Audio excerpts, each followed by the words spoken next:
Se você conhece a história do povo de Israel, com certeza já se deparou com os povos que foram seus inimigos, como por exemplo os filisteus, heteus, jebuseus, heteus e tantos outros. Todos estes inimigos foram destruídos ao se oporem a Israel. Entretanto, e se eu te dissesse que existe uma tribo que não foi extinta, que se infiltrou se disfarçando no povo de Israel, e até hoje ela existe? E não só isso, os descendentes dessa tribo são irrastreáveis pelo mundo e dela surgiu as 13 famílias que controlam o mundo. Você acreditaria nisso?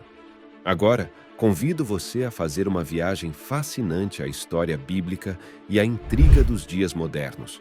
Acredite ou não, muitos acreditam que os edomitas, que resistiram à extinção, podem ser os verdadeiros mestres por trás de um grupo secreto chamado de Illuminatis.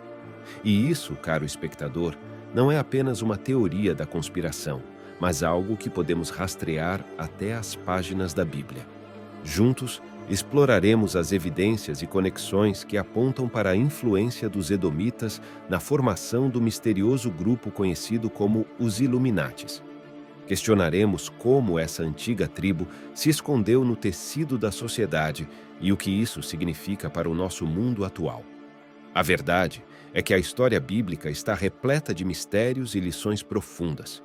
Neste vídeo, não apenas abordaremos os eventos do passado, mas também lançaremos luz sobre o que isso pode significar para o nosso presente e futuro. A pergunta é: qual é o papel dos edomitas na formação dos Illuminatis? Como isso afeta o mundo em que vivemos? Fique conosco até o final para desvendar essas intrigantes conexões entre a Bíblia, os edomitas e os Illuminatis. Agora, convido você a mergulhar nessa jornada, pois, juntos, exploraremos os segredos antigos e as implicações modernas que nos deixarão perplexos e, talvez, um pouco mais iluminados. Por ser um assunto polêmico, peço encarecidamente que fique até o final do vídeo para que você compreenda por completo a mensagem e não tire conclusões precipitadas. Para entender os Illuminatis, é essencial começar pelo princípio, e podemos voltar ao livro de Gênesis.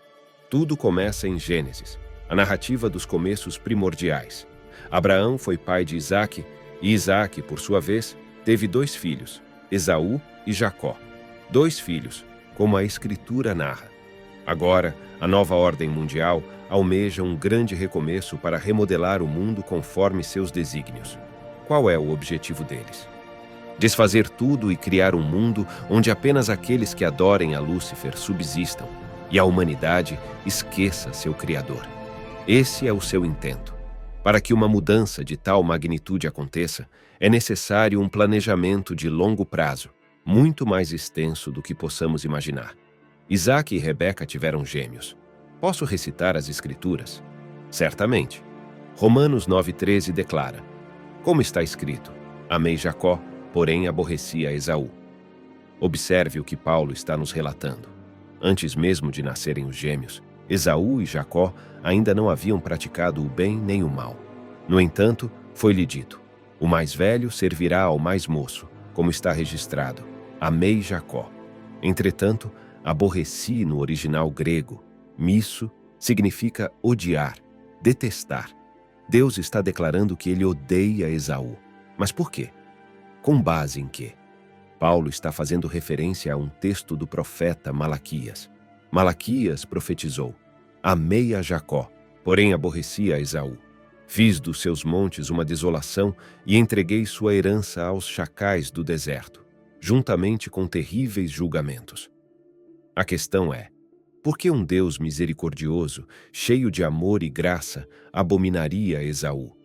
Ao examinarmos Gênesis 36, encontramos a lista dos 70 descendentes de Esaú, e em 3 ocasiões, a Escritura esclarece que Esaú é Edom, e que os descendentes de Esaú são os Edomitas. Esaú é o patriarca de Edom, o progenitor dos Edomitas. Gênesis 36:1 diz: estas são as gerações de Esaú, que é Edom. Gênesis 36:19 e Gênesis 36:43 confirmam: este é Esaú, o pai de Edom. Portanto, os Edomitas são uma linhagem originada de Edom, que é Esaú, irmão de Jacó. Houve um tempo, há muito tempo atrás, quando gêmeos vieram ao mundo, um segurando firmemente o calcanhar do outro. Jacó, assim nomeado, segurava o pé de seu irmão, Esaú. Com o passar dos anos, surgiu um costume precioso chamado primogenitura. A primogenitura era a bênção do pai concedida ao filho primogênito, que garantia herança e prosperidade. Jacó almejava fortemente essa bênção, enquanto Esaú não dava grande importância a ela. Esaú, homem das caçadas, voltou faminto do campo em um dia. Jacó, ocupado nas atividades da agricultura, preparou um ensopado de lentilhas. Esaú, ao chegar, clamou: "Estou faminto, dá-me desse ensopado." Jacó, sabendo do desejo de Esaú e do valor da primogenitura, respondeu: "Dá-me em troca o teu direito de primogênito." Esaú, menosprezando esse direito, concordou de maneira displicente, sem perceber a seriedade do ato. "Está bem, toma o meu direito, mas dá-me o ensopado." Esaú não deu grande importância a esse acordo, achando que não teria consequências reais. Mais tarde, quando Isaac, o pai, estava envelhecendo e com a visão debilitada, Jacó, consciente de seu plano, disfarçou-se como Esaú, que era peludo e ruivo após uma caçada. Ele preparou-se com pele de animal e cheiro de caça para enganar seu pai. Isaac, sem perceber a troca, abençoou Jacó em vez de Esaú, confirmando a primogenitura a ele. Quando Esaú soube disso, ficou furioso. Ele pensou: "Jacó me enganou e tomou o meu direito de primogênito. Não sobrou nada para mim." A bênção concedida naquele momento era uma bênção espiritual, pois Isaac não tinha riquezas materiais para legar a seus filhos. Jacó, percebendo que a bênção era sua, teve que fugir. Ele buscou refúgio na casa de seu tio Labão. Lá, trabalhou incansavelmente durante 7 anos para casar com Raquel, por quem estava apaixonado.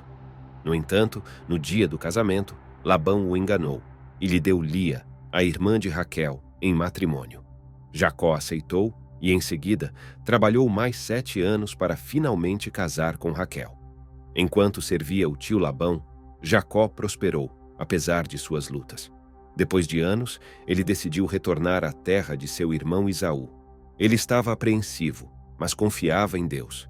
Ele enviou presentes adiante de sua família, suas esposas, seus filhos e um grande rebanho. Jacó pretendia aplacar o coração de Esaú com esses presentes. Esaú, ao encontrar Jacó, surpreendeu-o dizendo que não precisava dos presentes. Jacó, mesmo tendo prosperado, reconheceu que a paz com seu irmão valia mais do que qualquer riqueza. No entanto, essa negociação entre Jacó e Esaú teve profundas implicações históricas. Embora Jacó e Esaú tenham se reconciliado, seus descendentes, os edomitas e israelitas, não seguiram o mesmo caminho.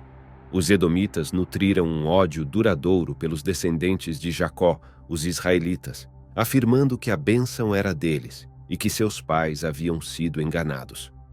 Assim, o ódio tornou-se manifesto em diversas passagens da história.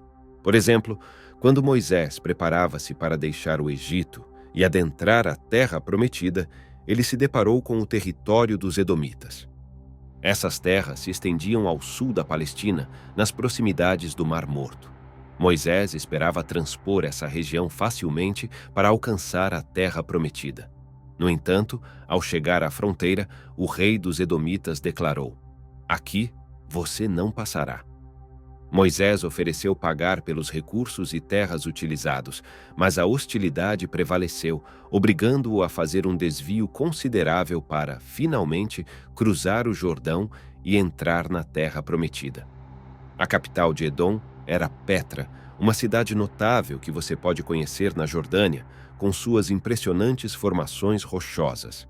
Esaú, o pai dos edomitas, é assim chamado por causa do significado do termo Edom, que em hebraico se traduz como vermelho.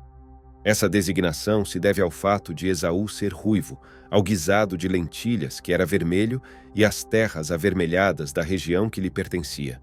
Os edomitas já tinham reis muito antes dos israelitas, mas entraram em conflitos intensos com esses últimos. Até mesmo as mulheres que Esaú escolheu tornaram-se motivo de amargura para Isaque e Rebeca, seus pais, a ponto de serem mencionadas na Bíblia como causa de desgosto. O motivo? Esaú casou-se com mulheres hititas, que não faziam parte do povo hebreu.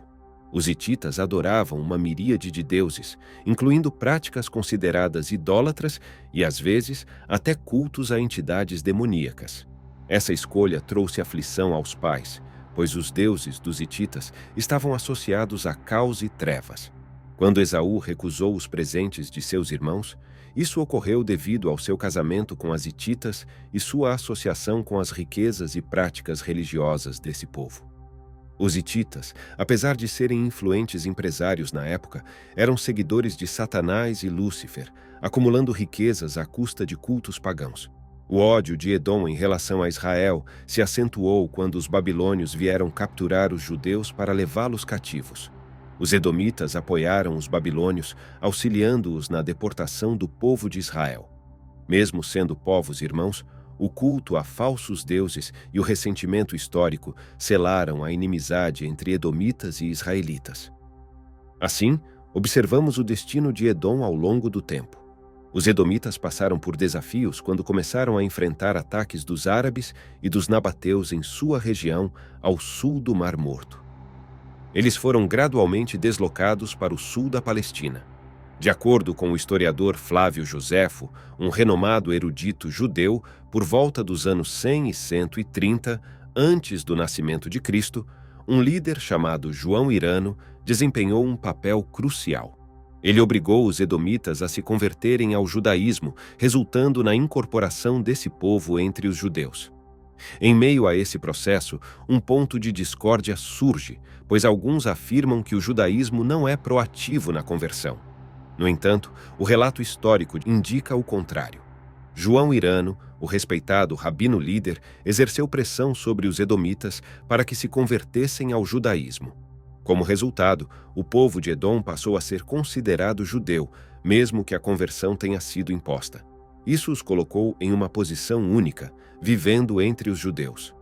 À medida que o grego se tornou a língua comum na região, os edomitas passaram a ser conhecidos como idumeus. Durante o Império Romano, essa influência se tornou mais evidente, pois os idumeus se converteram. E é aí que começamos a perceber sua influência na história de Israel. Por exemplo, o rei Herodes, que ordenou a execução de meninos com menos de 2 anos quando Jesus nasceu, era descendente de Edom. Segundo Flávio Joséfo, os fariseus que se opuseram a Jesus eram edomitas convertidos ao judaísmo, descendentes da geração convertida forçadamente.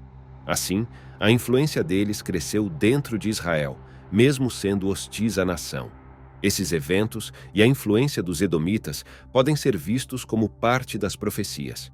A Bíblia contém várias profecias que se relacionam com Edom.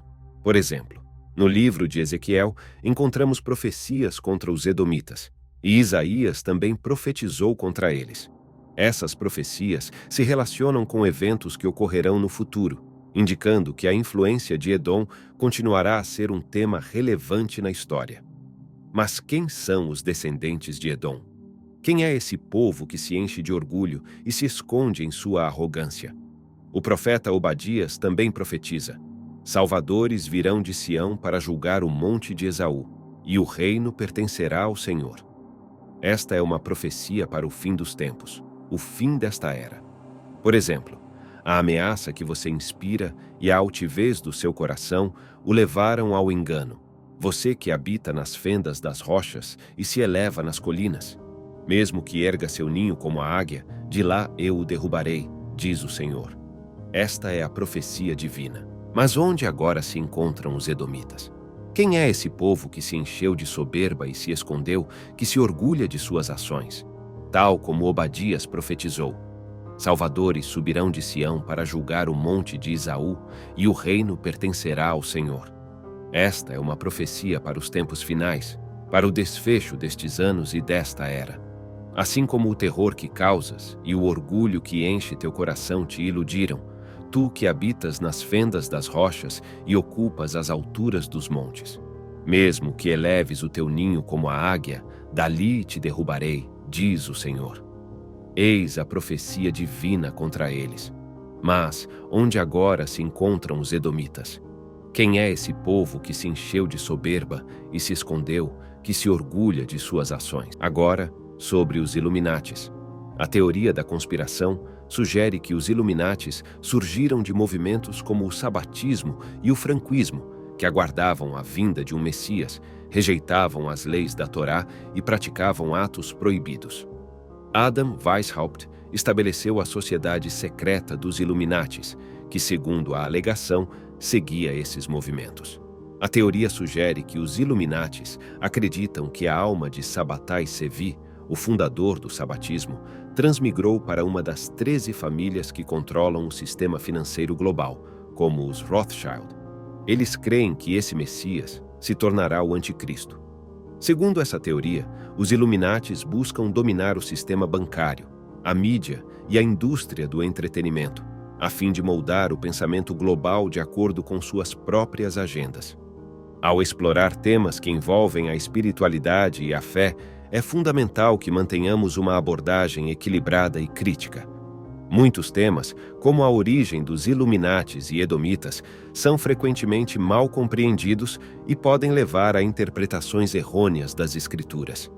Nossa jornada espiritual é uma busca contínua por compreender a vontade de Deus e encontrar significado em nossas vidas. É vital que nos concentremos em ensinamentos e princípios que promovam o amor, a compaixão e a união, em vez de nos deixarmos levar por teorias da conspiração e interpretações extremas. A Bíblia é uma fonte de orientação espiritual profunda, mas seu significado pode variar de acordo com a interpretação de cada pessoa. Portanto, é importante estudar as Escrituras com humildade, em busca da verdade, mas também com uma mente crítica e aberta. Devemos lembrar que a espiritualidade nos convida a viver vidas de amor, bondade e compaixão, independentemente de nossas interpretações teológicas. No final das contas, nossa vida espiritual deve ser guiada pelo desejo de crescer em nossa fé, fortalecer nosso relacionamento com Deus e viver de acordo com princípios que promovam a paz e a harmonia em nossas vidas e em nosso mundo. Em nossas jornadas espirituais, a busca por compreensão e discernimento deve ser acompanhada pela busca do amor, da verdade e da justiça, e não por teorias que possam causar divisões ou promover o medo e a desconfiança. O que você achou dessa teoria? Acha que ela realmente faz sentido ou é apenas uma invenção? Deixe aqui nos comentários a sua opinião, pois estamos em constante aprendizado. E gostaria muito de compartilhar ideias com você nos comentários. Vou ficando por aqui e que Deus abençoe grandemente a todos nós. Amém.